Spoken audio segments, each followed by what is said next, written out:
Hey everyone, I'm back with another thing where I talk about random Power Ranger monster toys. And the last video I talked about the new Playmates line.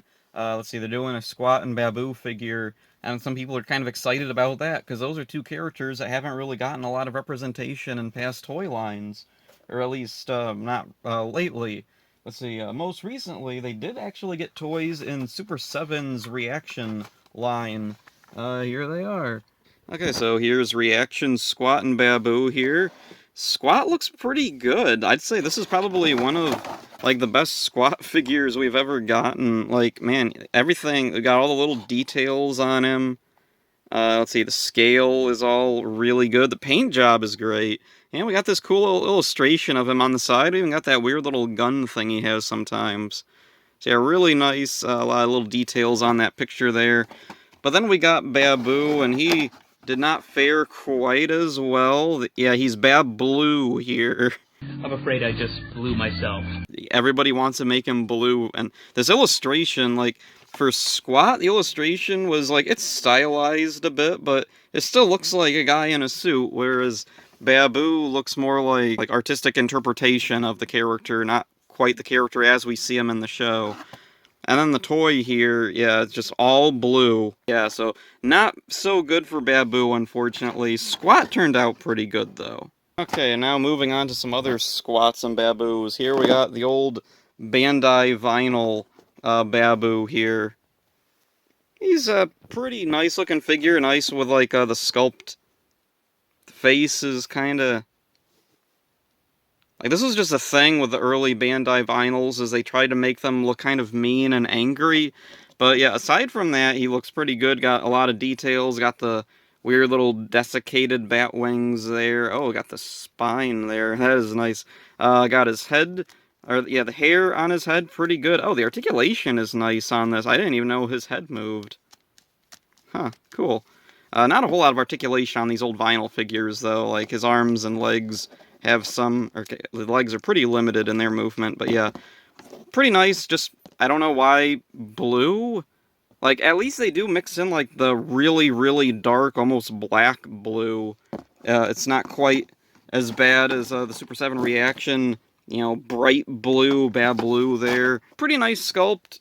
Okay colors. I just kind of think the blue parts should be probably more gray.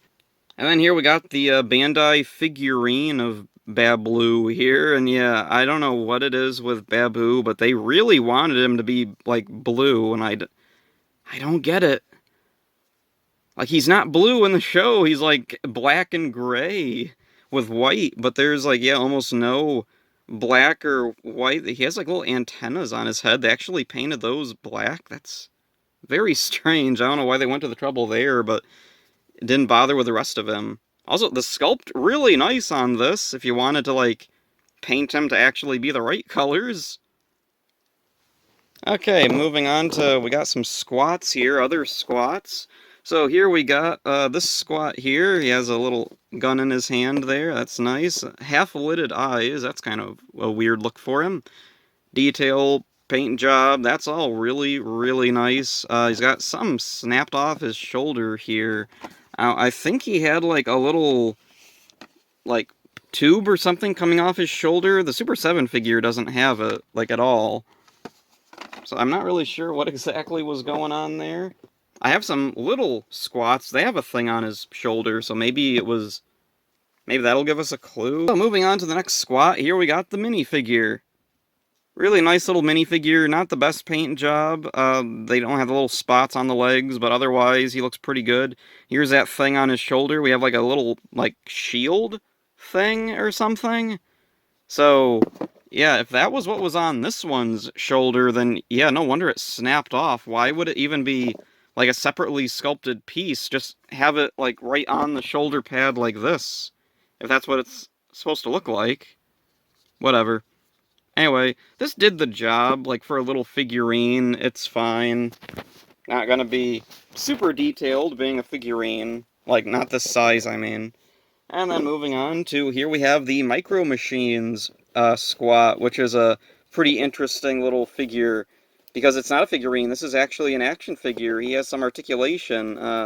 Legs move with some effort. You can kind of get him to move. The main thing is his action feature. You swivel him from side to side and his arms swing around. Let's see. The sculpt seems to be based off of the vinyl figure here, which is interesting. He's got like the little gun in his hand. He's got the half-lidded eyes. Yeah, even the paint job, very similar to that one. Oh, so yeah, this little shield on his shoulder probably is what this thing was, whatever was snapped off there, but yeah.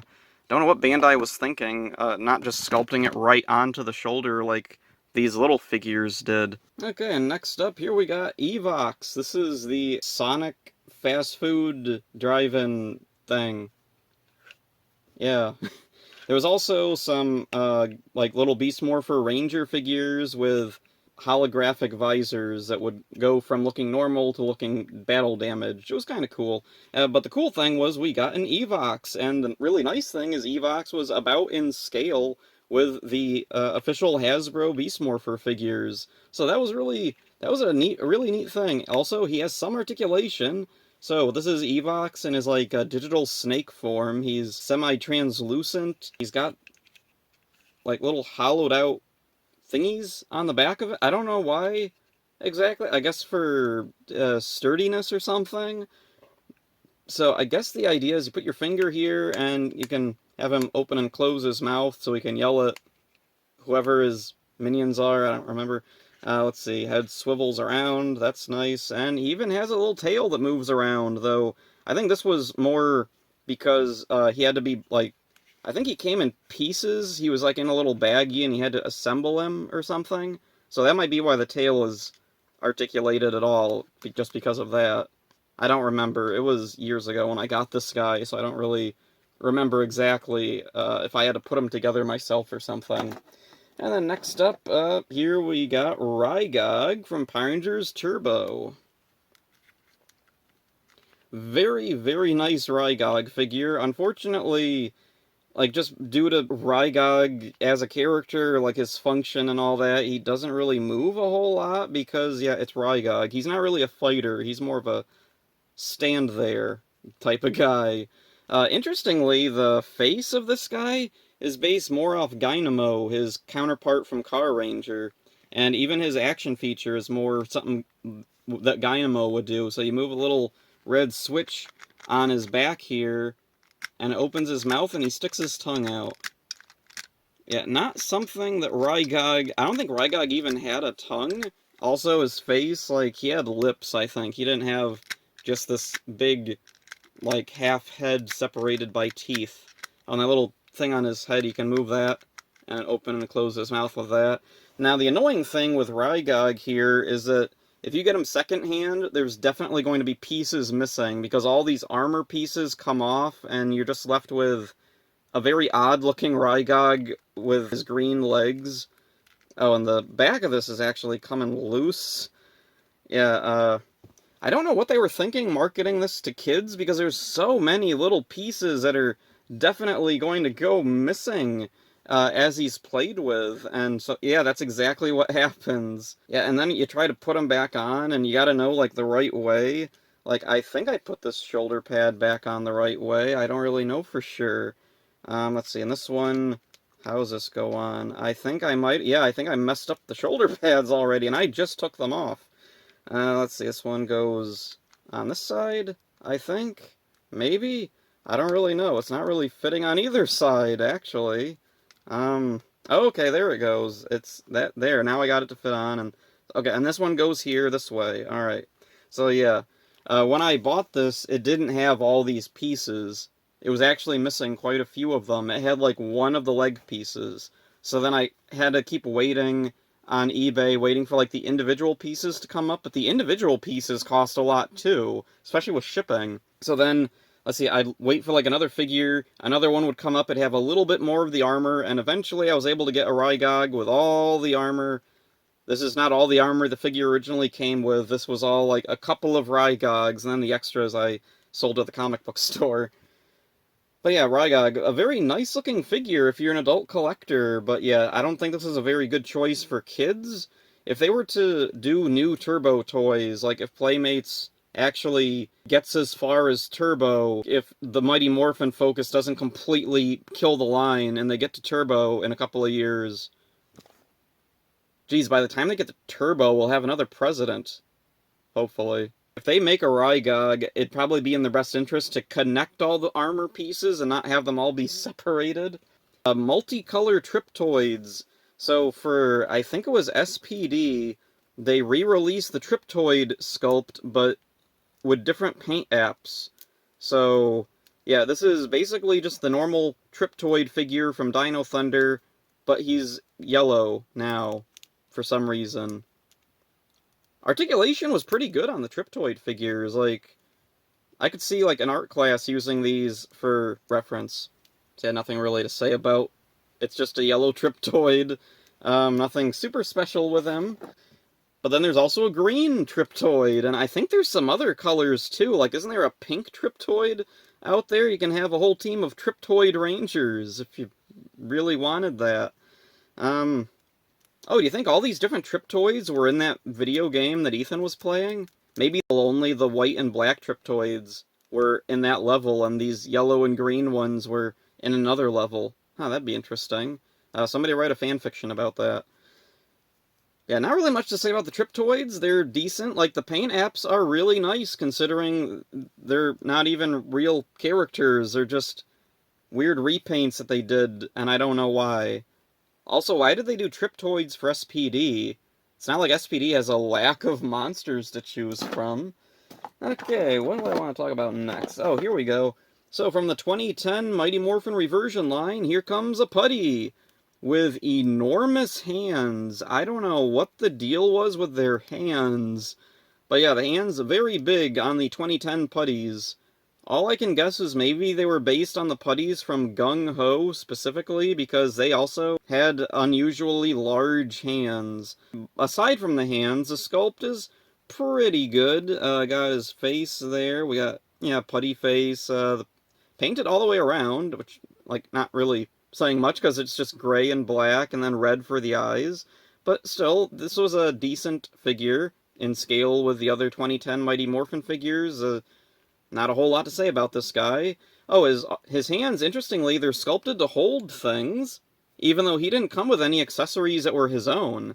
The Putty, from what I remember, I think he came with the Power Blaster. Yeah, the individual Rangers each came with weapons, but they didn't connect on their own. You had to get the Putty, he came with the Power Blaster. And it's funny, I do remember seeing, like, some toy show or something where they didn't really know who the characters were, so they put the Power Blaster in the hand of the Putty, like it was his weapon or something. That was kind of funny. I really wish I could find that picture again, but, like, I've looked around, I cannot find it anywhere. Maybe it was on, like, a video? Maybe it was in an old Toy Fair magazine? I don't think so, though. Okay, and I guess this is going to be last up for this particular video. Here we have Vrak, or whatever, from Megaforce. So yeah, very nice figure, very nicely painted, a lot of little details on this guy. I don't know what his weapons or accessories were, if he came with any, but yeah, there's a lot of detail on this guy. This is a really cool figure. He's got two big holes on his back there. I don't know what went there. I think maybe more bits of, like, robe or something, kind of like this little loincloth thing he has going on there. Let's see, this arm kind of hindered a little bit by whatever this thingamawhat's-it is on his shoulder. But yeah, very nice figure. I love the chrome blue and the kind of chrome silver they gave to this guy. That really makes him stand out, makes him pretty neat. Let's see, his legs can't really move forward because of the loincloth thingy. They can't move back either because it's on the back also. Why is it on the back? Like, no one's going to be looking there. Why does it have to be on his back? I think whoever had this before thought that, because it looks like they might have tried to force it out. So yeah, there's Vrak here. He's pretty cool looking. I like this guy. He's nice. The figure is way cooler than the character in the show. But I do like Ghost Sager, so it's cool to have, like, representation for him. Like, I can just pretend this is, what's his name? Bajira, or Bagila. I don't remember what his name was. Something like that in Ghost Sager. So yeah, that's it for this one. Hope you enjoyed it. See ya.